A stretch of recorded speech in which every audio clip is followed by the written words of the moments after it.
los impuestos son siempre una materia que despierta interés o miedo, según lo veamos.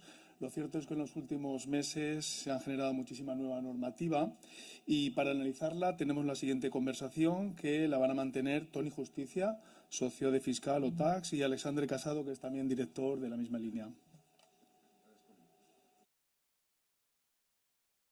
Nosotros vamos a introducir todo lo que son medidas, las novedades fiscales. Como os podéis imaginar, cuando llega la recta final de año, los gobiernos se ponen las pilas y empiezan a aprobar medidas fiscales de cada año siguientes.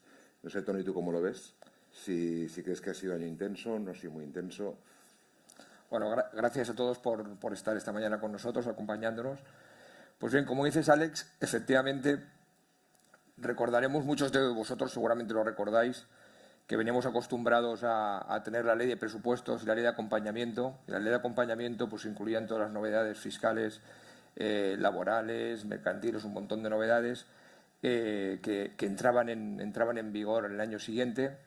Pues aquello efectivamente ha quedado ya en la memoria de muchos, porque lo que nos estamos encontrando en los últimos años, especialmente en este año, pues es una batería de normas, no solo desde el punto de vista fiscal. Yo creo que la sobreregulación en el mundo empresarial pues está siendo muy elevada, pero en el mundo, en la parte fiscal, lo que estamos viendo es que se aprueban muchas normas, se modifican los impuestos en estas diferentes normas y, por tanto, hay una descompilación y una dificultad para hacer seguimiento de todas esas novedades. Además, también venimos acostumbrados a ver que últimamente pues esa aplicación de las normas se produce en muchas ocasiones con efectos retroactivos y no solo ya, como veníamos acostumbrados, con efectos en ejercicios posteriores.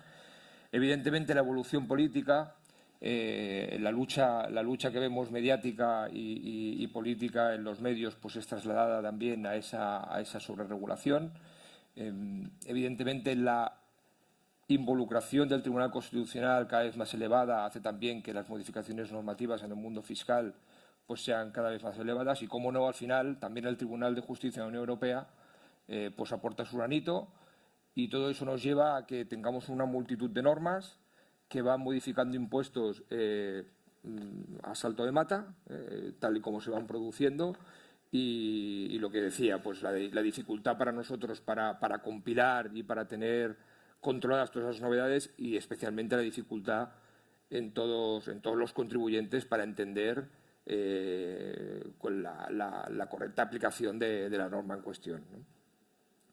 En este caso, bueno, podemos ver un poco la transparencia, tenéis la dispersidad, y además en momentos diferentes. Muy intensa, como decía Alex, en el mes de diciembre, pero en otras épocas también se aprueba la normativa con entrada en vigor, pues como os decía, o con efectos retroactivos o con efectos posteriores. Bueno, pues este año pues tenemos aquí pues la ley de presupuestos, tenemos la ley de startups, que introducen también modificaciones normativas en impuestos de sociedades, en IRPF.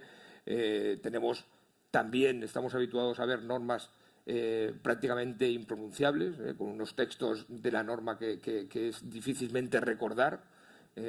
Bueno, pues empresas emergentes, bueno, pues medidas de ayudas económicas y sociales en la guerra de Ucrania, donde también nos meten alguna coletilla de modificación de algún impuesto, y, como os decía, pues bueno, pues lo único que hacen es sembrar esa inseguridad y esa dispersión de normas que nos hace muy difícil pues el tener controlado todas las modificaciones normativas.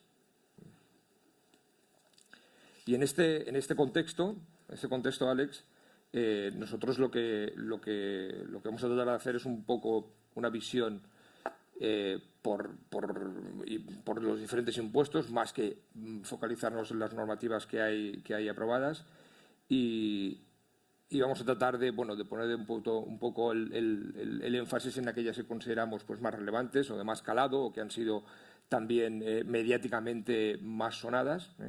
Es cierto que no tenemos una gran batería de novedades, al menos por lo que hace en el impuesto sobre sociedades, ¿no?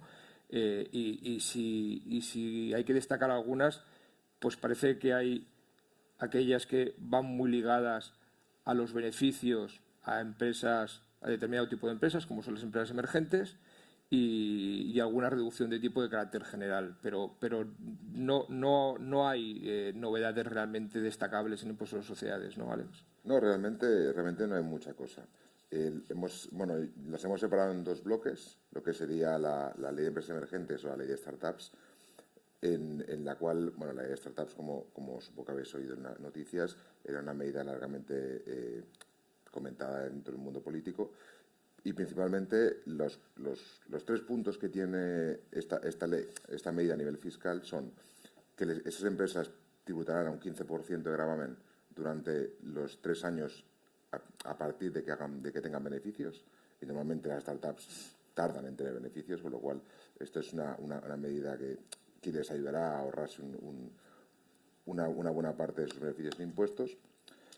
Además tendrán beneficios a nivel de aplazar pagos con dispensa de garantía. Al final, cuando cualquier empresa solicita un aplazamiento a Hacienda, sabe que ha de aportar garantías, un aval bancario o un inmueble o lo que buenamente pueda aportar, ¿no? Y esta dispensa de garantías se aplicará también durante los 2 primeros años que tengan beneficios. Adicionalmente, los pagos fraccionados, que todo el mundo sabe que existe la obligación de hacer pagos fraccionados cuando tienes beneficios a las empresas, pues obviamente no habrá obligación durante los 2 primeros años que también tengan beneficios. Principalmente esas son las 3 grandes novedades que la ley de startups incluye en materia fiscal. El gran problema que vemos a la hora de aplicar la ley de startups es que requiere una acreditación por parte de NISA, con lo cual ya tienes un sobrecoste inicial a la hora de certificarte como empresa emergente, como empresa innovadora, ¿vale? Hay ciertos requisitos en la ley y ENISA será la empresa pública que certificará y acreditará que tú puedes aplicar o que tú eres una startup y entonces puedes aplicar estas medidas fiscales. Sin esa acreditación caeremos en el régimen general como cualquier otra empresa de las que vosotros sois trabajadores directivos. Y a nivel de tipos generales, de modificaciones generales, tenemos una medida también muy política, que es un poco de apoyo a las pymes, en la cual bajan el tipo de gravamen de 25 al 23% para todas aquellas microempresas que facturen menos de 1 millón de euros. Cuidado con el 1 millón de euros porque no solo se mira a nivel individual de la compañía, sino se mira a nivel de grupo, ¿vale? Entonces, puede que tengáis una empresa que facture menos de 1 millón, pero si el grupo, no digo grupo nacional, puede ser un grupo internacional. Muchos de nuestros clientes son filiales de grupos internacionales y muchos están empezando y facturan menos de 1 millón. Pero si miras el grupo a nivel mundial, son grupos muy grandes que realmente no pueden aplicar esta normativa, ¿vale? Con lo cual sí que es lo que es un grupo reducido de empresas las que podrán aplicarlo. Para todo el resto de empresas sí que hay una medida que está linkada un poco con todas las medidas medioambientales que se están planteando, que es permitir un beneficio fiscal para la renovación de las flotas de automóviles, en las cuales si aquellas flotas de automóviles nuevas o aquellos vehículos adquiridos nuevos son vehículos híbridos, eléctricos, vehículos enchufables o toda la batería de nuevos vehículos, digamos, sostenibles, que no sean de gasolina o diésel básicamente, podrán acelerar la amortización por 2, es decir, el duplo de la amortización. Normalmente, fiscalmente, un vehículo se amortiza en torno al 16% anual, pues se podrá duplicar. Básicamente, ese es un beneficio. Es un beneficio de carácter temporal, porque al final no es un ahorro impositivo, sino ahorras impuestos hoy para pagarlos más adelante, ¿vale? Esto es una medida fiscal. Contablemente se seguirá aplicando la normativa contable en materia de amortización, que es en función de la vida útil, ¿vale? Y luego, la última medida polémica, que esta realmente es una medida creo que más con fin recaudatorio, más que otra cosa, es la limitación de la aplicación de las pérdidas de los grupos consolidados. Los grupos consolidados se calcula el impuesto de consolidados se calcula en función de la base individual de cada una de las empresas. Tú realizas ese cálculo y posteriormente se integra todo. Sumas y restas, bases imposibles positivas y negativas sin ningún tipo de limitación. Eso es lo que era hasta ahora. Entonces, durante un periodo de 2 años, lo que te está diciendo la norma o la medida que han puesto es que las pérdidas, o sea, las empresas que generen una base imponible negativa en el ejercicio, no se podrá compensar íntegramente con la base imponible positiva de las otras compañías del grupo, sino que lo que debes hacer es limitarlo al 50%. Con lo cual eso ya de entrada puede forzar a un pago de impuestos cuando realmente el grupo en sí no ha tenido beneficios, no ha tenido base imponible positiva. ¿Qué pasará con ese 50% no compensado? En vez de arrastrarse, como podría ser una base imponible negativa, pendiente de compensar en ejercicios futuros, lo que la norma te dice que se compensará en los siguientes 10 años, a razón de un 10%. ¿Vale? Que es una medida un poco recaudatoria ahora mismo, que no sé si tiene mucho sentido, pero en el fondo es un poco lo que el legislador quiere buscar de cara a subir la recaudación para grupos consolidados. Aquí el problema, me parece, Alex, que es que se confunde a veces la consolidación fiscal con la grandeza que pueda tener el grupo, ¿no? Porque tenemos grupos fiscales que realmente aportan unos beneficios, el consolidar, pero que efectivamente las podríamos calificar de pequeñas empresas, ¿no? Y estos también son perjudicados por esta nueva normativa. Efectivamente, tenemos empresas que pueden ser pymes, facturar menos de 10 millones a nivel de grupo, pueden consolidar perfectamente y les aplica esta misma normativa, igual que un gran grupo multinacional con un grupo consolidado enorme en España, efectivamente. Así como una medida un poco más regional, que también es una medida largamente reclamada por las Islas Baleares, es lo que se llama la reserva de inversores en Baleares. Es muy similar, o el planteamiento es muy similar a lo que era la RIC, la reserva de inversores en Canarias, y lo que trata es de fomentar, mediante una reducción del pago de impuestos, la inversión en elementos productivos en las islas. ¿Vale? Esto obviamente es una medida muy regional, no afectará a la mayoría de empresas, simplemente pues a todas aquellas empresas establecidas en las Islas Baleares pues tienen el derecho a realmente a reducirse el 90% de la base imponible, a condición de que durante los 5 años siguientes reinviertan esa reducción en elementos afectos a la actividad económica. Y un poquito esto es lo que serían las novedades en materia de impuestos sociales. Muy bien, y si veíamos que en el impuesto de sociedades efectivamente pues hay una serie de beneficios en empresas emergentes y determinados sectores, como ahora comentaba Alex de las Islas Baleares, en cambio, en cuanto al IVA, en cuanto en las modificaciones que pueden derivar, parece que todas las modificaciones van más encaminadas a paliar el efecto de la inflación y la posible implicación en precios que tiene el IVA, ¿no? Totalmente. Al final también las podemos separar en 2 bloques: reducción de tipos y unas medidas mucho más técnicas que afectan ya a nivel general. La primera novedad viene a ser una novedad muy demandada, muy política, que es la reducción al tipo superreducido del 4% de todos los productos de higiene femenina. Al final era una medida altamente reclamada y al final pues se ha aprobado, al recta final de año se ha aprobado esta medida. ¿Vale? Luego, esta sí que es una medida totalmente definitiva, pero a partir de ahora todas las medidas que voy a comentar de bajada de tipos son temporales. Temporales en función de que pues tenemos medidas de prórrogas de medidas por la crisis del COVID, tenemos medidas provocadas por la crisis energética debido a la guerra de Ucrania, y luego tenemos también, debido a la guerra de Ucrania, todo el tema de la inflación, tenemos medidas temporales en materia de bajada de tipos para productos de primera necesidad, que un poco lo que se trata de evitar es trata de reducir el coste de la cesta de la compra para los hogares, lo cual no sé si hasta qué punto ha ayudado a incrementar los márgenes de los supermercados, pero es un poco la crítica que se ve, ¿no? Entonces, para energía se mantiene el tipo del 5% para todo lo que es energía. Para medidas de COVID se prorroga el tipo de superreducido del 4% para la adquisición de mascarillas, y para los bienes de protección COVID se sigue manteniendo el tipo del 0%. ¿Vale? Esto es una medida temporal. En algún momento, pues no sé si a lo largo de este año o del siguiente, desaparecerá.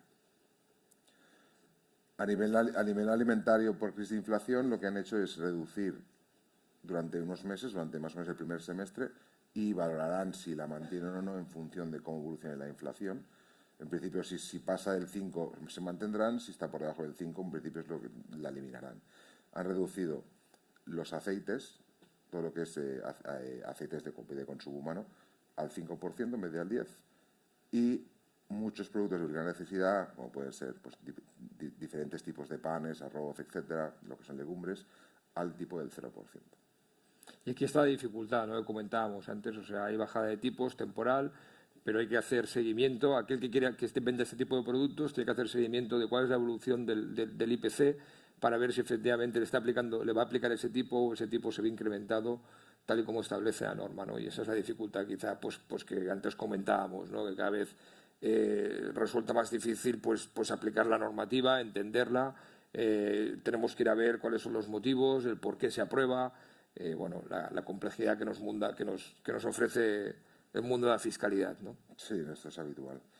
Pero bueno, yo creo que lo importante es que son medidas temporales, que a quienes afecte deberíais tener presente de que hay que revisar evolución de IPC, cómo evoluciona la guerra de Ucrania, cómo evoluciona la crisis, el precio de la energía, porque todo esto hará que afecte o no el tipo de IVA aplicable en estos productos. Luego podemos saltar, Tony, a dos puntos como muy técnicos que realmente a lo mejor explicarlos es más fácil explicarlos con un ejemplo que un poco explicar la normativa en sí. Uno es lo que se llama la regla de uso efectivo. Por ejemplo, a nosotros nos ocurría que cuando hacíamos un proyecto de Money para un cliente, por ejemplo, americano, teníamos dudas si realmente aquella factura debía llevar IVA español o no. Como bien sabéis, el IVA se estructura como un impuesto en destino, con lo cual a priori tú te puedes plantear de que como es un servicio que prestas a un americano, pues no debería llevar IVA español. Pues había un apunte en la normativa de IVA que te decía que si el uso efectivo de aquel servicio se entendía localizado en España, se alteraba la mecánica del IVA y tributaban en origen. Es decir, tributaban en España y tenías que facturar al cliente americano con IVA español. ¿Cuál es el problema de eso? Que si no hay un convenio de reciprocidad con el país, entre Estados Unidos y España, pues obviamente para el americano el IVA español es un coste y no lo puede recuperar. ¿Vale? Pues esta medida ha sido eliminada para la gran mayoría de supuestos, con lo cual a partir de ahora creo que estaremos más tranquilos todos a la hora de emitir una factura o no cuando hagamos un proyecto con alguien extranjero. Esto aplicaba, perdonad que no os lo he dicho, solo aplicaba a clientes a facturas emitidas fuera de la Unión Europea. ¿Vale? Y la otra medida que realmente tiene un impacto es la recuperación de IVA de morosos. ¿Vale? Ha bajado los umbrales. Antes te obligaban a que fuesen facturas de más de 300 euros, ahora ha bajado a 50, ¿vale? Y se ha ampliado el plazo para poder rectificar esa factura, que ha pasado de 3 a 6 meses. Con lo cual, eso facilita al contribuyente la hora de la gestión de todas aquellas facturas incobrables. Que al final no deja de ser, al menos ya que no te paga el cliente, pues al menos puedas recuperar el IVA y que el IVA no sea un coste para ti. Pues esto, en definitiva, son un poco las novedades que tenemos a efectos de IVA. Son novedades temporales y técnicas. En cambio, por ejemplo, en el IRPF, Tony, sí que tenemos medidas que principalmente se pueden centrar en dos bloques. Incremento de tipos, ¿no? Sobre todo para grandes contribuyentes, rentas del ahorro, también incremento de tipos, y luego medidas para atraer talento exterior e inversión. Sí, efectivamente. Como decía Alex, en el IRPF nos encontramos con unas medidas que lo que hacen es tratar están muy ligadas a la atracción del talento y a lo que antes ya hemos comentado de empresas emergentes, ¿vale? Como puede ser pues la exención de entrega de acciones. Si recordáis, están exentas las entregas de acciones a los empleados cuando se ofrecen con carácter global a toda la plantilla, estaban exentas con los primeros 12.000 euros. Pues para cuando estas entregas se realizan en empresas emergentes, el límite asciende a 50.000 euros y no requiere que sea una política de ofrecimiento a toda la plantilla, puede ser individualizado, pero como os decía, solo para empresas emergentes. En cuanto a la imputación de las stock options, si recordáis, cuando se produce la concesión de una opción para comprar acciones, se produce una renta en especie y esa renta en especie debe imputarse en el ejercicio en el que se concede y practicar la correspondiente retención. Pues bien, pues para empresas emergentes se difiere esa imputación al momento en que se vendan o al momento en que la sociedad salga a bolsa o transcurran 10 años, también una medida única y exclusivamente para empresas emergentes. La deducción de Business Angels para aquellas empresas de nueva creación también recibe algunas mejoras en su beneficio. Por ejemplo, se incrementa del 30 al 50% el importe de la deducción, se eleva la máxima de deducción de 60 a 100.000 euros y además se eleva de 3 años a 5 años el plazo para suscribir las acciones a esas empresas de nueva creación y 7 años en el caso de empresas emergentes. Tenemos también una novedad en cuanto al carried interest. El carried interest son las comisiones de éxito o las prestaciones en beneficios de los gestores, administradores en fondos de capital riesgo. Esto es una medida que era altamente demandada por el sector, porque España estaba perdiendo competitividad con respecto a los países de la Unión Europea del entorno que sí que había introducido estas medidas. Este carried interest, esta comisión de éxito o participación en beneficios por parte de los gestores no estaba regulado en la normativa española desde el punto de vista fiscal y, por tanto, la Administración, la DGT, había entendido que esto debía considerarse rendimiento del trabajo y, por tanto, tributable a la escala general del impuesto, ¿no? Y esto penalizaba mucho a estos gestores cuando en otros países se estaba dando un trato mucho más beneficioso, imputándolo como capital, como rendimiento de capital mobiliario, como una especie de dividendo. Bueno, pues lo que hace la norma ahora lo sigue calificando rendimiento del trabajo, pero lo que sí que introduce es una incorporación únicamente del 50% de la renta. Por tanto, ya nos colocamos a nivel europeo y países del entorno en ese beneficio y con la finalidad única exclusivamente de que sigan implantándose aquí pues estos fondos de capital riesgo que tanto mueven el mercado, ¿no? En el mismo sentido también de beneficiar y atraer talento, se modifica el régimen de impatriados, lo que coloquialmente conocemos como la ley Becan, que os sonará a todos, que es cuando un trabajador se desplazaba a trabajar a España. Pues lo primero que hace la norma es ampliar un poco el espectro de la aplicación de este beneficio. Anteriormente se requería no haber sido residente en España durante los anteriores 10 años, ahora se reduce a 5 años. También se amplía el ámbito subjetivo de aplicación, de los supuestos en los cuales son de aplicación. Hasta ahora, como os decía, solo aplicaba a trabajadores que se desplazaban en virtud de un contrato de trabajo y a aquellos administradores que tenían una participación en el capital social inferior al 25%. Pues lo que hace la normativa ahora es que se permite la aplicación de aquellas personas que se desplazan a teletrabajar a España, lo que habréis oído hablar, los nómadas digitales. Por tanto, ya aquellas fugas que hemos tenido a Andorra de algunos youtubers, y pues es lo que trata de evitar esto, que los nómadas digitales puedan gozar también de este régimen. También para empresas emergentes, administradores con independencia de la participación en el capital que tengan también podrán gozar de este beneficio. Y para los freelance que estén altamente cualificados, que presten servicios a empresas emergentes, también podrán. Y freelancers que tengan una actividad económica calificada de emprendedora, ¿vale? Todos estos supuestos, o sea, un freelance que se quiere instaurar en España para prestar servicios de alta cualificación, también podrán gozar de este beneficio. Además, algo que nos pasaba siempre es que cuando venía un desplazado con la familia ni el cónyuge ni los hijos podían optar por este régimen, seguían tributando por el régimen general cuando se convertían en residentes en España. Y lo que hace también ahora el régimen es pues que la familia también pueda gozar de este régimen especial. Recordaros brevemente que lo que hace este régimen especial, que en lugar de tributar a escala general, se tributa al tipo fijo de 24% y solo por las rentas obtenidas en España, ¿vale? Por tanto, es un régimen muy beneficioso.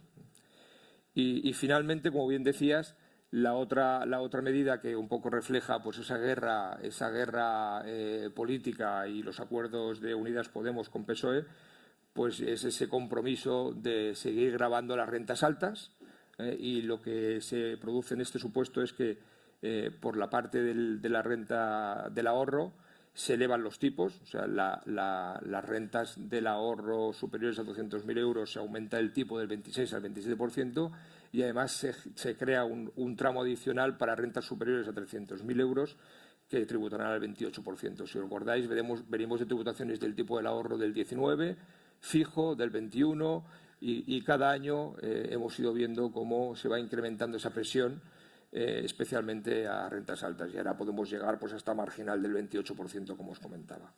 Vale. No está mal, la verdad es que el incremento de tipos va a ser impactante este año. Pero yo creo que una de las novedades estrella, o al menos muy polémica de la recta final de año, es el impuesto de solidaridad de las grandes fortunas. ¿No, Toni? Entonces, nos explicaros un poco cómo lo ves. Sí, evidentemente el más mediático y quizá que hayáis oído hablar pues es el impuesto a grandes fortunas, precisamente por la guerra abierta que se había abierto entre las comunidades autónomas. Recordar que comunidades como Madrid pues tenían exentos o bonificados el impuesto sobre el patrimonio al 100%. Andalucía se había apuntado al carro y para el 2023 también lo ha bonificado al 100%, y Galicia también para el 2023 ha introducido una bonificación del 50%, ¿no? Pues como os decía, la guerra política que se ha generado entre esa diversa presión fiscal entre las comunidades autónomas llevó a que el Gobierno pues se inventara este impuesto, que es un impuesto muy similar al impuesto de patrimonio, es idéntico, es un calco. Se ha tramitado de una forma pues que es de dudosa justificación jurídica, porque se ha introducido como disposición adicional a una norma que ya estaba en tramitación y por tanto evitándose pues un montón de trámites parlamentarios, como es el informe del Consejo de Estado, y por tanto ha sido muy criticada. De hecho, el PP ya ha interpuesto recurso constitucional contra la norma. Pero es que además estamos viendo que esta norma pues efectivamente puede adolecer de muchos aspectos que la hagan inconstitucional, ¿no? Por ejemplo, pues se está hablando de la doble tributación que se puede producir, del vaciado de competencias de las comunidades autónomas.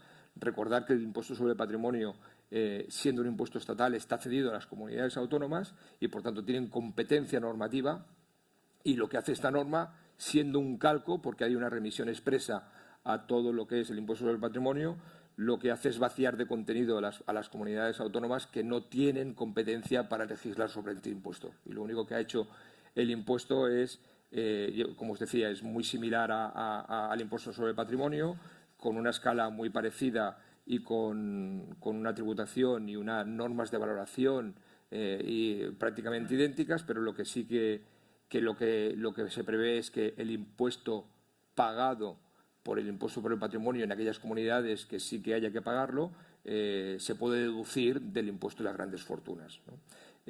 Lo cual nos lleva a que la incidencia en las diferentes comunidades autónomas no va a ser similar. Como os decía, va a ser con mucha incidencia en comunidades que los tienen bonificado al 100%, como es Madrid y Andalucía para el 2023, y en Galicia, que lo tiene bonificado el 50% para el 2023 también, pero también afectará a aquellas comunidades autónomas en las cuales haya producido en alguno de los tramos hayan aprobado en alguno de los tramos un tipo de gravamen inferior al aprobado por la normativa estatal, ¿vale? Por tanto, y aquí os hemos dejado un poco cuál es el punto de inflexión de tributación y de afectación en cada una de las comunidades autónomas.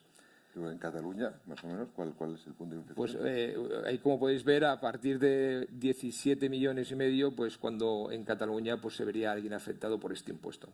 Lo que nos genera también es un poco de dudas en cuanto a la aplicación, ¿no? Todavía estamos esperando, como os decía, se aprobó de forma precipitada, se tuvo que aprobar de forma precipitada porque se quería que fuese de aplicación para efectos 2022, por tanto, ya en aquellas comunidades como Madrid, en principio va a afectar en el 2022. Y como os decía, pues estamos esperando a ver realmente las obligaciones que van a estar latentes detrás de este impuesto, ¿no? Si habrá que presentarlo, si hay que comunicarlo, si no hay que presentar declaración, si tenemos que hacer un doble cálculo. Bueno, todo esto todavía estamos ahí viendo cómo lo vamos a hacer, ¿no? Bueno, va a ser entretenido este semestre, ¿no? Totalmente. Yo creo que finalmente, por dar una pincelada muy rápida, antes lo comentaba Gemma, otro de los impuestos que más polémica está generando es el impuesto sobre el plástico. Y curioso porque es un impuesto especial, ¿no? Sí. Y siendo un impuesto especial parece tener un ámbito de aplicación muy amplio y muy generalizado y además con mucha carga para las empresas, ¿no, Alex? Bueno, más que carga, lo que es carga impositiva es una carga burocrática y administrativa, porque realmente el hecho imponible es fabricar plástico en España o bien comprarlo de fuera. Entonces, si, por resumir muy rápido, que nos queda poco tiempo, si lo fabricas deberás cargar ese sobrecoste dentro de tu factura e indicar los kilogramos de plástico en la factura para vuestros clientes. Si eres un operador normal, o sea, que no fabricas plásticos, puedes fabricar cualquier cosa, o ser intermediario, distribuidor, lo que sea, tu impacto va a ser de dos maneras. Si bien compras algún tipo de plástico en la Unión Europea, fuera de España, obviamente, o bien si lo importas desde cualquier país del mundo. Si lo importas, pues obviamente pasas por la aduana, declaras en la aduana, en el despacho de aduana tienes que informar del plástico que lleva lo que has comprado. Normalmente cuando hablamos de plástico hablamos del embalaje de lo que has comprado, y sobre eso ya dentro de la aduana pagas los aranceles, pagas el IVA de la importación y además pues pagarás el impuesto del plástico. El principal problema es las compras intracomunitarias, porque como no hay aduana, tendrás que tú, mediante cualquier prueba que puedas admitir y puedas hacer, incluso algunos clientes me comentan, bueno, pues cojo el palé, lo peso, quito el plástico, lo vuelvo a pesar y ese es el peso del plástico que yo tengo, ¿no? O sea, llegamos un poco a medidas un poco absurdas con este impuesto, porque además, para que se vea, son 0,15 céntimos por kilo. Entonces, 100 kilos de plástico equivalen a 45 euros. Con lo cual, y 100 kilos de plástico, por ejemplo, un embalaje, un papel film que embala un palé, son muchos kilos. Con lo cual, yo creo que la medida, muchos clientes lo que me están diciendo es, bueno, haré un escandallo un poco a ojo e intentaré ser lo más eficiente, pero realmente, que un poco lo que comentabas Gemma y Sergi antes, creo que las empresas no tienen los sistemas habituados a ese tipo de necesidad. Y yo creo que ese es el paso que habrá que tocar a seguir a futuro, ¿no? Y yo creo que la línea es poner impuestos que más que recaudatorios son, bueno, y en la línea de sostenibilidad, medio ambiente, y por aquí un poco iremos. Pero bueno, lo estamos quedando sin tiempo, lo cual creo que vamos a dejarlo aquí. Muy bien. Oye, como os decía, hemos tratado de hacer un repaso muy rápido sobre esas novedades y especialmente aquellas que creíamos que eran de mayor trascendencia o de mayor calado mediático. Como siempre, estamos a vuestra disposición para cualquier aspecto que podáis o que queráis profundizar y queráis comentar con nosotros. Tanto Alex como yo estaremos encantados de ayudaros. Muchas gracias por vuestra atención.